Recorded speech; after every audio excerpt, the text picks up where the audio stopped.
it's Sam, and today I'm gonna show you how to make vegan tiramisu. Ooh, tiramisu. Now, as you probably know, tiramisu is a classic Italian dessert. It is made with ladyfingers, which aren't vegan, and whipping cream, which isn't vegan, and then coffee, which is vegan. Luckily, we've got one thing going for us. So I figured out a way to make it vegan, delicious, and it tastes just like the real thing.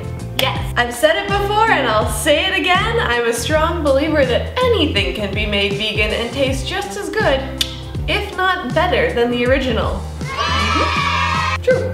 Now, full disclaimer, this is not one of my easiest vegan recipes. All of the ingredients are fairly easy to find, but there are several steps. But I'm gonna walk you through them. You'll see that each individual step is actually pretty easy. But one of the benefits is that you can make this the day before, so you can have it already gorgeous in the fridge, waiting to go. Pop it out of the fridge, bring it to whatever event you're going to or hosting. Boom! Vegan tiramisu. Minds blown everywhere. Taste buds drooling. Yes, more. Need it immediately. So let's get to making vegan tiramisu. Ooh! Now the first thing I'm gonna have to do for my vegan tiramisu is to make the ladyfingers. Now I messed around with a lot of complicated ladyfinger recipes and they were all too much work and didn't work out great. And then it occurred to me, why not just use my vanilla cake? It's basically the same thing. So that's what I did, and it turned out gorgeously. I've already made this vanilla cake on my YouTube channel, so I'll pop a link up here and one down below in the description. Follow the directions exactly the same for that cake, but instead of using round cake pans, use square cake pans. That's it, otherwise exactly the same. So I did that last night, I got my cakes ready, and now we just have to make the coffee layer and the cream layer. So first thing, I'm gonna make the espresso sauce, and in order to make that, I need espresso. So, yeah, turning the bad boy on, my favorite. Alright, so I'm gonna need 4 shots of espresso. I've got it on a 2-shot setting right here. I'm gonna do it straight into the measuring cup. Gorgeous! I love coffee, it smells so good. Alright, beautiful. And 2 more shots of espresso.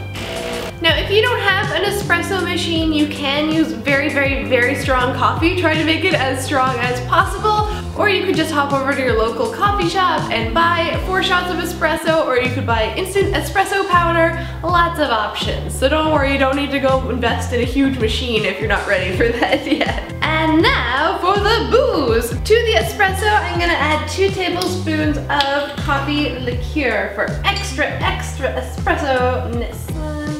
2. Gorgeous.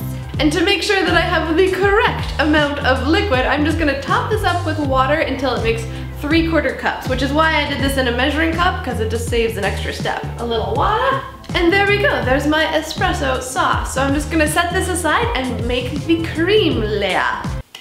Okay, So first for the cream layer, I am going to grab a cup of cashews. Why won't it fit? So annoying. Whoa, okay, that was a bit excited. I was a bit excited about it again. So to ensure that the cashews blend perfectly smooth and creamy, I'm just gonna boil them first. So cover them with a bit of water, bring it to a boil on the stove, and then boil for about 10 minutes until they are nice and tender. And then I'll drain them off, give them a bit of a rinse, and then they're good to go. Even though I'm going to use a high-powered blender, because I'm not adding that much additional liquid, this just ensures that they're going to be lovely and smooth and creamy, which is what we want. So while the cashews are boiling, I'm just going to cut up my cakes and get them ready into ladyfinger shapes. Ah! So I've got my 2 vanilla cakes. I made them yesterday. So I will run my knife around the cakes to loosen them a bit. And then, come on buddy, get out of there. Just pop it out. Excellent. So make sure you're using a cutting board that doesn't taste like garlic too. Sometimes cutting boards carry flavor, and the last thing you want is your tiramisu to have a garlic taste. So cut the cake in half, and then cut it into 1-inch slices. Beautiful. Yes, cake. So I'm doing the same thing with my other cake. And these are gonna be my lady fingers. All right, set these lady fingers aside. Get my blender. I told you there's a few steps in this, but each step is easy, I promise. So my cashews have been boiled, drained, and rinsed, so now they're nice and tender and ready to add to my blender. Get those guys in there. Excellent. A shaky, shaky, shaky. To my cashews, I'm adding non-dairy milk. Today I'm using soy milk, but you can use whatever kind of non-dairy milk you have on hand or prefer. Agave or maple syrup. I'm using agave today.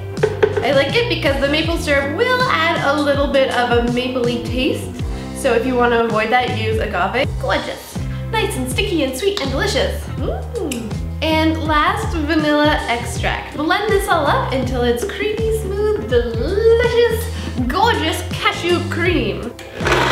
You might have to stop to scrape down the sides a little bit and make sure that all of those cashews get blended perfectly smooth.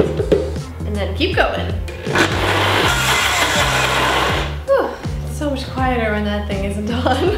One last little scrape down and blend.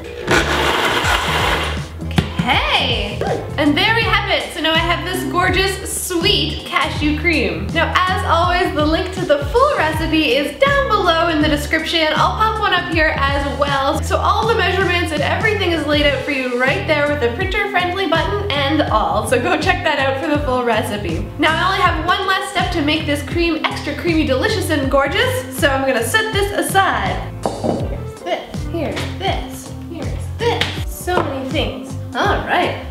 Hand washing, always important when cooking food, because otherwise it's gross. Now for the last step before assembling the tiramisu, I've grabbed a can of coconut milk. Make sure it's premium coconut milk, and I had it in my fridge overnight. I actually always store several cans of this premium coconut milk in the back of my fridge at all times in case I'm ever in need of a vegan coconut whipped cream emergency. So when you open the can, you'll see that the cream has risen to the top, it's become firm and solid, and then there will be a bit of coconut water in the bottom of the can. So you just want to scoop out the cream and add it to the bowl, leaving behind any of the water. Scoop out the coconut cream into a nice large bowl. Whoop, a little bit of water.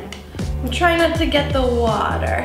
And now, instead of making whipped cream where you take a liquid and whip it up, this is kind of the opposite. So you take this solid cream and break it down until a nice whipped cream texture. Oh, and people asked before, yes, there is a light on my mixer. See, the light? So I'm just gonna whip this up until it's kind of broken down and fluffy and gorgeous. Just like that, so easy. Beautiful, so simple. Set this aside. Now if you find that your coconut whipped cream is a little bit too thick, it's not breaking down, you can add a splash more coconut water or non-dairy milk or regular water to just thin it out a little bit, but you want to keep it nice and fluffy and creamy. Now I'm going to take this gorgeous cashew cream that I've made, get it all in here. This is like double delicious cream. We got cashew cream, coconut cream, all the creaminess. That's what's going to make it gorgeous, fluffy, delicious, amazing, all of those things. Yes. And now you just want to gently fold in the cashew cream so that you try to keep it nice and fluffy and gorgeous. Don't beat it and break it down, you know what I mean? Yes.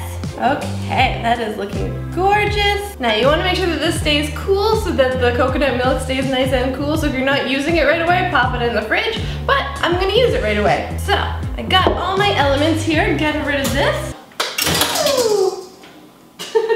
I think I take way too much joy in the simple things in life. Okay, so now it is time to assemble this vegan tiramisu. Ooh, so excited.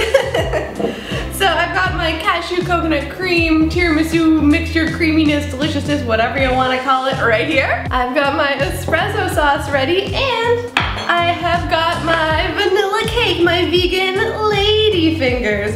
So to start, just make a layer of the cake, of the lady fingers in the bottom of the pan. I'm not gonna lie, I already stole a couple pieces of this cake. It was delicious. That's what happened. All right, I'm gonna try to squish some here in the ends because I want to make it as deliciously compact as possible. There we go. Beautiful. So I've got my layer of ladyfingers. Now the espresso sauce, spoon over half of this. Spreading it out as much as possible. It won't be a perfectly even layer, that's totally fine. You just want to make sure that each ladyfinger gets some espresso love. This is gonna soak into all of the cake and give that gorgeous espresso flavor that is classic to tiramisu. That's about half, I think. And now take half of the tiramisu cream and spread that on top. God, this is gonna be so yummy. I'm so excited. Why am I holding the bowl like this? It's so awkward. Oof. Okay, that's much better. And I'm just gonna spread that evenly over top. I wanna make sure that all the cakes get a lovely touch of espresso, a lovely touch of cream, all of that goodness. Yeah! I'm using a 9x9 inch dish here, but you could also use an 8x12 inch dish, a longer rectangular one, whatever floats your boat. So just repeating the whole thing again, another layer of the delicious vanilla cake fingers, like so. You might have a couple of cake fingers left over, which is perfect for snacking. Then all of the remaining espresso sauce, gorgeous. And the rest of the cream. Fluffy, delicious, amazing, gorgeous cream. Beautiful, so that's my tiramisu. Now I'm just gonna cover it up and let it rest in the fridge for a couple of hours, or you can let it rest overnight, whatever you prefer. You just wanna let it rest so all of the coffee and this cream kind of sinks into the cake and gets that classic, amazing tiramisu texture. You might have some vanilla cake pieces left over, and that's mighty fine because now I can use them to lick up the last little bits of this cream. Yes. So good. Oh man, I hate ceramic. Why? Okay, there we go. So I'll see you in a couple of hours and when we'll give this a taste test. And I'm back. Yes. Now it is time to try the tiramisu. All right, let's finish it up, try it, eat it. I'm so excited. Yum, dessert, woo. Can you believe I haven't even had any sugar yet? Yes, yes, yes. I need some cocoa powder. So I'm gonna do that. Just put it in a fine sieve and just kind of bump your hand on the side. And you can go around, making it all beautiful. It's so pretty. Love it. Beautiful. Now there is my tiramisu, ready to serve and enjoy all to myself. All right, I'm gonna go for a corner piece. First piece is always the hardest piece to get out. Yes, look at that. Look at that, so amazing. You can see the layers of cake, the espresso, the creaminess, and the cocoa dusting on top. Beautiful, beautiful dessert. All right, taste test. Oh, so soft.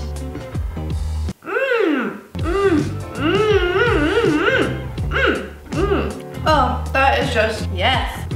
This is a real treat. I love how tiramisu isn't too sweet of a dessert. It's got the lovely sweet light cake, but the espresso sauce in there adds a little bit of bitterness, coffee flavor, and then it's got that gorgeous, smooth, delicious cream. Amazing. Delicious. Vegan all the way.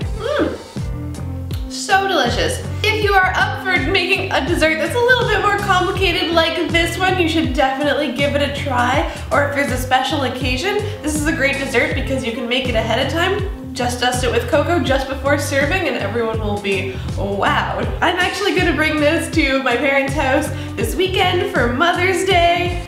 Yes, I'm bringing my mom a partially eaten tiramisu for Mother's Day. I'm a terrible daughter. And I know if you're just watching this video on the day it was released, Mother's Day has long since passed, but I filmed this video ahead of time for you because I'm traveling to Vancouver, and the day this video gets released is the very day after my return from Vancouver. So stay tuned for next week because I'm going to be doing a what I ate in Vancouver as a vegan video. Fun! I hope you enjoyed this video, and if you do, be sure to let me know by you leaving a like, and don't forget to subscribe for another fuss-free vegan video next week. Although this video wasn't that fuss-free, I admit it. But, you know, it's still delicious and vegan, so you win some, you lose some. I'll see you next week. Bon appetit! Okay,